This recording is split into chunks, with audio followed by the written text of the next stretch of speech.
महिला शक्तीच्या वतीनं शुभम भैयाला, आपल्या कलाकाराला, आपल्या लेकराला लय गोड गाणे मानलेत आपल्या लेकरानं. जोरदार टाळ्या वाजवा. आणि महिला शक्तीच्या वतीनं 10,000 रुपये धमदान हे देण्यात आले शुभम भैयाला. हो ठीक आहे ना.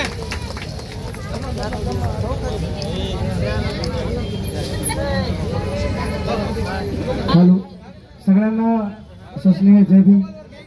सगळ्या महिला मंडळीचा मान राखून या ठिकाणी मी एक शब्द दिला होता.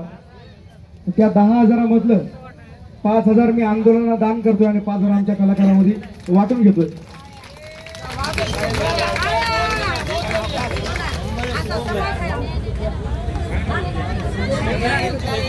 धन्यवाद ताई.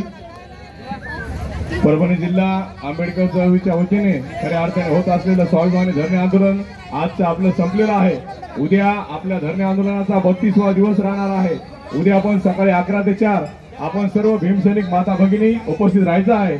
माता भगिनींचा मला सार्थ अभिमान आहे की या धरणे आंदोलनामध्ये जास्तीत जास्त संख्येने माता भगिनी स्वतःच्या घरच्या सगळ्या जिम्मेदाऱ्या पार पाडून या ठिकाणी आंदोलनासाठी रोज 11 ते 4 उपस्थित राहतात. ही खरोखरच परभणी जिल्ह्यातील आंबेडकर चळवळीतील प्रत्येक भीमसैनिक कार्यकर्ता नेत्यासाठी अभिमानाची आणि गौरवाची बाब आहे.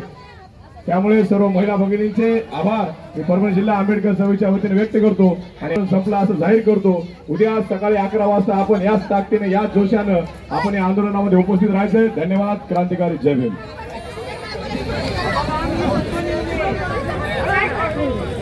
तर आज आपला आंदोलनाचा 31वा दिवस आहे आणि उद्याच्याला आपला शेवट आहे आणि आपण इथून 17 तारखेला आंबेडकर पुतळ्यापासून मुंबईच्या मंत्रालयापर्यंत चालत जाणार आहे.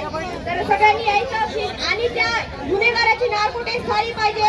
त्याच्या मागचा मास्टर माइंड कोण आहे, त्याच्या मागचा मास्टर माइंड कोण आहे ते आपल्याला माहीत झालं पाहिजे आणि त्याला 302च्या गुन्ह्यामध्ये अटक होऊन त्याला फाशीची शिक्षा झाली पाहिजे. तोपर्यंत आम्ही शांत बसणार नाही.